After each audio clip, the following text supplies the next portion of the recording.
আসসালামু আলাইকুম রহমতুল্লাহ বারাকাতুহু।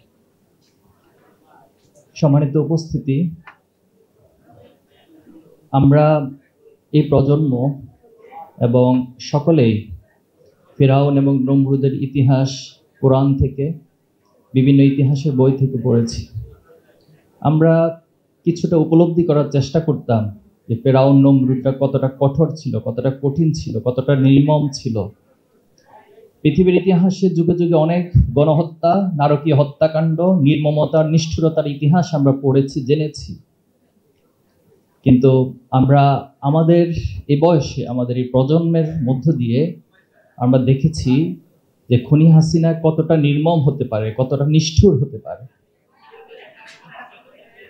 2006 সালের 28শে অক্টোবর এখনো যদি আমরা চিন্তা করি, কল্পনা করি, আমাদের চোখের সামনে ভেসে আসে যে আমাদের ভাইদেরকে মুহুর্মুহু গুলি করা হচ্ছে, আমাদের ভাইদেরকে লগি বৈঠা দিয়ে নির্মমভাবে ক্ষতবিক্ষত করা হচ্ছে, আমাদের ভাইদেরকে শুধু হত্যাই নয়, বরং সে লাশের উপর তারা পৈশাচিকভাবে, উন্মত্তভাবে নৃত্য করার দৃশ্য আমরা এখনো চোখের সামনে ভাসছে। 28শে অক্টোবর মানে হাসপাতালের বেডগুলোতে, হাসপাতালের সিঁড়িগুলোতে, হাসপাতালের করিডোরগুলোতে আমাদের ভাইদের চোখ চোখ রক্ত পড়েছিল। এটা ছিল 28শে অক্টোবর। সে 28শে অক্টোবরের উপর ভিত্তি করে খুনি হাসিনা 1/11 নামক যে বাংলাদেশের জন্য কালো অধ্যায়, সেটি রচনা করেছিল এবং বাংলাদেশে আলটিমেটলি একটি ফ্যাসিবাদী রাষ্ট্রে এবং ফ্যাসিবাদী অকার্যকর রাষ্ট্রে পরিণত করার জন্য নীল নকশা এঁকেছিল। সেদিন হাসিনা ঘোষণা দিয়েছিল সারা দেশ থেকে সবাই লগি বৈঠা নিয়ে ঢাকায় আগমন করার জন্য, এবং খুনি হাসিনা তার বক্তব্যে বলেছিল 1/11 এবং 28শে অক্টোবর এগুলো সব কিছু তার আন্দোলনের অংশ ছিল। বিশ্বাস করবেন, সেদিন আমরা বয়সে ছোট ছিলাম, হয়তো আমাদের এত বুঝ উপলব্ধি ছিল না, কিন্তু সে ছোট্ট বয়সেও যখন আমরা 28শে অক্টোবরের রক্তাক্ত ইতিহাসগুলো দেখেছি, বিভিন্ন ডকুমেন্টারির মাধ্যমে, ভিডিওর মাধ্যমে, মিডিয়ার মাধ্যমে, আমাদের সে ছোট্ট অবুঝ মনগুলোর মধ্যেও এক ধরনের কাতরতা এবং আমরা আবেগ আপ্লুত হয়েছিলাম। ইসলামী আন্দোলন সবসময় শাহাদাতের পথ মাড়িয়ে চলে। ইসলামী আন্দোলনের ইতিহাস থেকে, নবী আলাইহিস সালামদের ইতিহাস থেকে শুরু করে, সাহাবায়ে আজমাইনদের ইতিহাস থেকে শুরু করে, আমাদের এই বাংলাদেশ, এই উপমহাদেশের প্রেক্ষাপটে, সারা দুনিয়ার প্রেক্ষাপটে সবসময় শাহাদাতের এই পথ মাড়ি দিয়ে সামনে এগিয়ে চলে।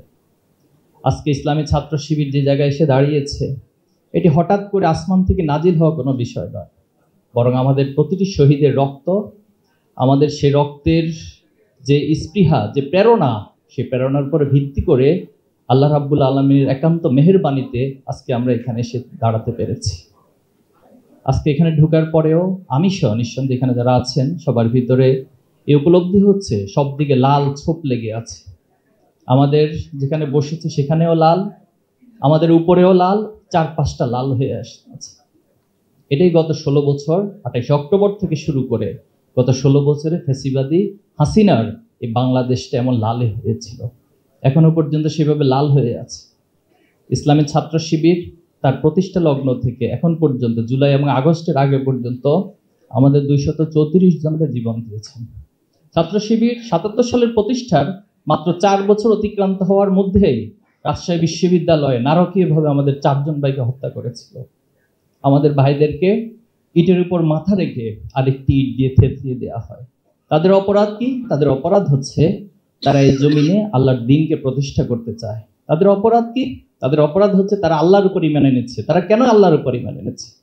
তাদের অপরাধ, তারা এই সমাজের ছাত্রদেরকে ন্যায়ের দিকে, ইনসাফের দিকে, সৎ মানুষ হওয়ার দিকে আহ্বান করে, তাদেরকে ভালো মানুষ হিসেবে তৈরি করতে চায়, তাদেরকে অনৈতিকতা থেকে, অশ্লীলতা, বেহায়াপনা, মাদকাসক্ত থেকে দূরে রেখে তাদেরকে ভালো মানুষ করতে চায়। এটাই ছিল আমাদের ভাইদের অপরাধ।